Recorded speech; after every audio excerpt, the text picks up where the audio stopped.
আসসালামু আলাইকুম রহমতুল্লাহ।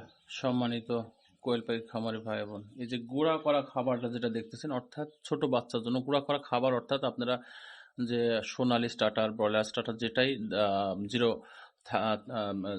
থাকে, যে গোল গুটিটা থাকে, এটা যখন ভেঙে পালিশ করে ফেলেন, এটা তো গুঁড়া হয়ে যায়। এটা কিন্তু আপনার বাচ্চার জন্য বিশেষ করে একটা মেডিসিন যুক্ত।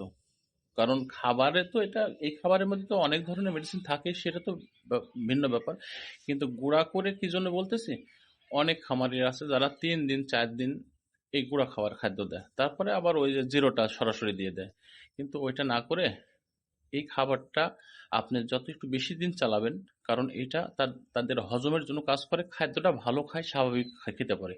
কিন্তু আপনি যখন আহ, দানাটা খাদ্য দিবেন, যেহেতু বাচ্চাগুলো ছোট বাচ্চা, সেক্ষেত্রে বাচ্চাটা খাইতেও সমস্যা হয়, হজমের সমস্যা হয়। এটা কিন্তু আপনার একটা মেডিসিনের মতো কাজ করবে। আপনি যত বেশি দিন খাওয়াতে পারবেন। ভালো থাকবেন, সুস্থ থাকবেন। আসসালামু আলাইকুম।